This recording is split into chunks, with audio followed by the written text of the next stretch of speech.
Hello दोस्तों। आज का टॉपिक है सेल का रिपोर्ट कैसे देखें। सेल एंट्री करने से इफेक्ट कहाँ कहाँ होता है। ठीक है, इसलिए मैंने टैली ऑन किया है।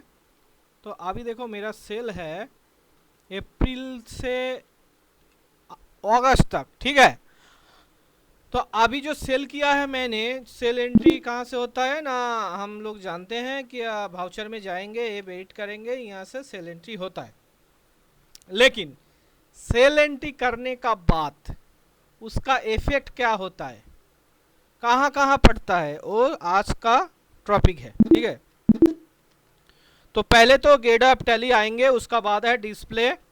फास्ट है डिस्प्ले, फास्ट हम जाएंगे सेल रजिस्टर। तो सेल रजिस्टर में display mode report and accounts books, then sale register में आएंगे तो पूरा साल का वो सेल दिखाई देगा। पूरा साल अप्रैल टू मार्च पूरा फिनेंशियल ईयर का सेल दिखाई देगा। अगर मंथ का अंदर एंटर करोगे उसका बाद आएंगे डेट वाइज सेल रिपोर्ट। ठीक है, पूरा मास का जितना सेल है, पूरा मेरा तो अगस्त का है, तो अगस्त में मेरा सेल हुआ है 3,06,800। ठीक है, अभी तो ये हो गया सेल रजिस्टर।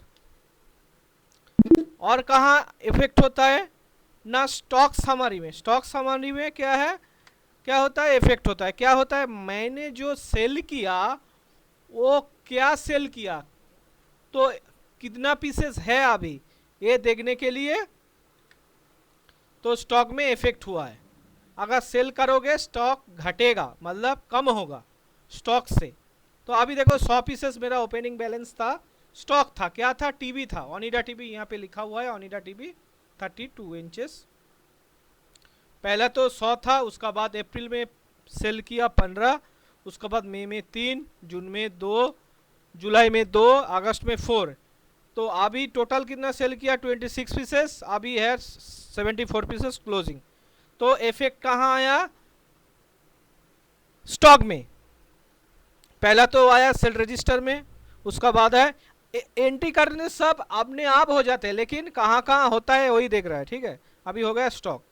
उसका बाद आएंगे बैलेंस शीट में। बैलेंस शीट में कहाँ होता है इफेक्ट, देखो करेंट एसेट में and current liability. Current asset में क्यों, जितना सारा डेटर्स होगा वो करेंट एसेट में आएगा, और स्टॉक भी आएगा करेंट एसेट में। देखो उधर भी तो स्टॉक समरी में गया, इधर ये जो स्टॉक समरी है इसमें भी देख सकते हो स्टॉक का इफेक्ट।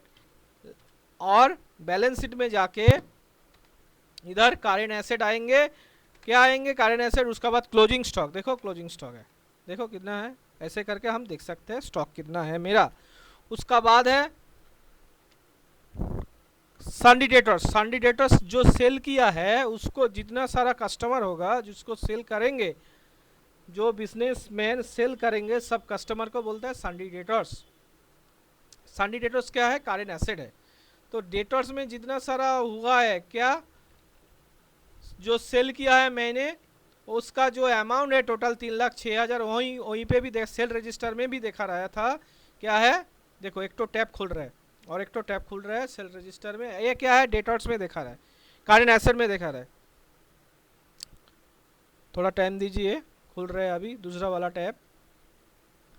तो खोल लिया मैंने, देखो यहाँ पे सेल रजिस्टर, ये जो सेल रजिस्टर में आया, तो यहाँ पे भी सेल दिखा रहा है और यहाँ पे भी सेल दिखा रहा है। लेकिन यहाँ पे सेल दिखा रहा है खाली, देखो यहाँ पे सेल है लेकिन ये सेल रजिस्टर में, लेकिन यहाँ डेटर्स का ये लेजर है। क्या है, डेटर्स का लेजर है। इसका अंदर क्या दिखा रहा है, टोटल सेल किया मैंने इतना 3,06,800, एंड अगस्त में रिसीव किया, क्या किया, कैश रिसीव किया 1,00,000, तो मिलेगा कितना, और 2,06,800। ठीक है, तो ऐसे ऐसे करके रिपोर्ट देख सकते हैं। उसका बाद क्या है ना, उसका बाद आएंगे सेल का तो हो गया। अभी क्या है, माने करंट एसेट हो गया। उसका बाद है करंट लायबिलिटी। करंट लायबिलिटी में क्या है, जितना सारा सेल किया है उसका जो कितना टैक्स होगा। देखो टोटल सेल कितना किया, टोटल सेल मेरा हुआ 3,06,000, 3,06,000 अभी दिखा रहा है कैलकुलेटर में। यहाँ पे दिया गया है कैलकुलेटर, कैलकुलेटर इधर आया कैलकुलेटर, देखो कैलकुलेटर आया, मेरा हुआ है 3,06,800, देखो 3,06,800 इंटू, मेरे को टैक्स निकालना है, टैक्स कैसे, 18 डिवाइडेड 118, 46,000। अभी तो इसको डिवाइडेड करेंगे 2 से, CGST SGST डिवाइडेड 2, 23,400 करके, देखो 23,400 करके CGST होगा, पूरा बना अगस्त तक, देखो 23,400 करके, तो 23 इधर बैलेंस शीट में आएंगे, ये सेल रजिस्टर है, इधर देखो,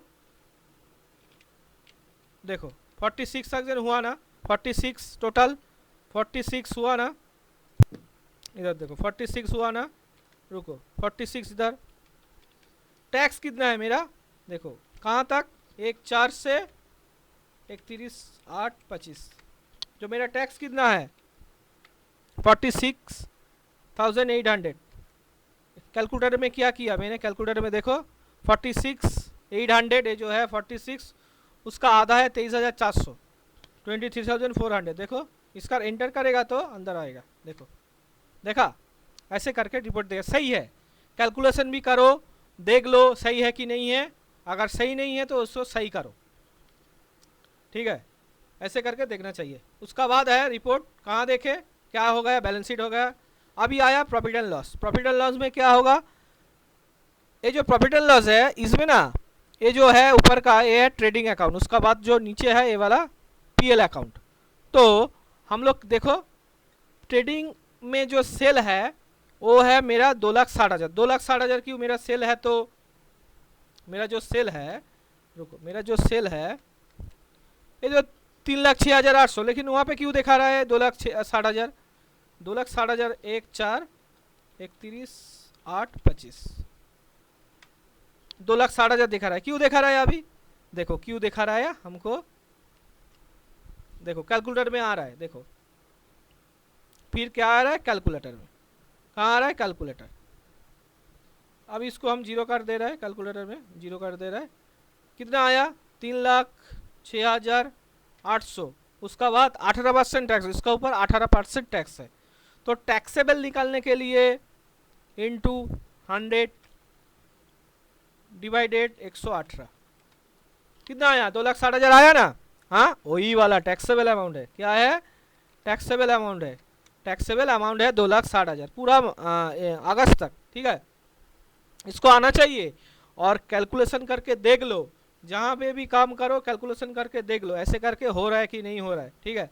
और भी कहाँ कहाँ देखना चाहिए, ये तो हो गया मेरा, ये वाला जो एंट्री है ना, ये सेल का जो यहाँ पे ट्रेडिंग जो 2,60,000, और कहाँ देखे वो वाला देख के हमको, और कहाँ देखे, और एक रिपोर्ट GST रिपोर्ट, डिस्प्ले जाएंगे GST रिपोर्ट जाएंगे, उसका बाद एंटर करेंगे, उसका बाद GSTR1, GSTR1 में 1,425 से 31,825 जो है ना, इसको हम देखना चाहिए, जो टैक्सेबल है ना इसको मिलाना चाहिए किससे, B2B जो है, ये जो है B2B का जो जितना सारा इनवॉइस है कहाँ से मिला है, ये जो ट्रेडिंग अकाउंट का सेल है इससे मिला है, क्या है 2,60,000, इससे क्या होता है जब हम लोग आगे GSTR1 GSTR पोर्टल में अपलोड करेंगे, सही होना चाहिए, ठीक है, सेल का रिपोर्ट।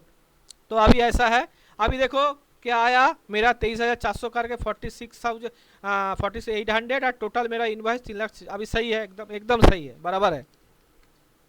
अभी ये जो ट्रेडिंग अकाउंट में 2,60,000 है, इसका क्या है रिपोर्ट, अभी तो GSTR में दिखाया, उसका बाद HSN वाइज सही है कि नहीं है टैक्सेबल अमाउंट, ये भी देखना चाहिए।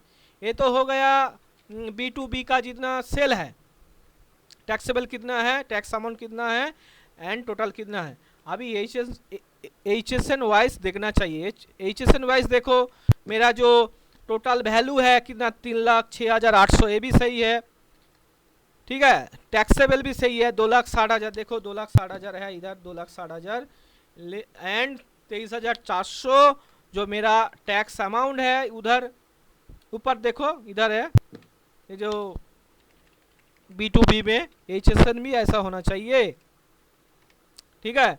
अभी देखो HSN में मेरा HSN है 45863, तो एक तो फेक दिया है, लेकिन HSN TB का HSN अलग है, तो थोड़ा देना चाहिए सही।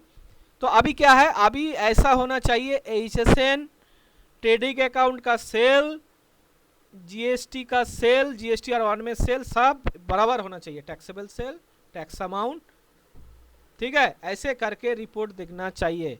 आज के लिए इतना, धन्यवाद। अगर कोई क्वेश्चन होगा कमेंट सेक्शन में बताइएगा, और कोई प्रॉब्लम होगा तो कमेंट सेक्शन में ज़रूर बताइएगा, और सब्सक्राइब कीजिएगा। धन्यवाद।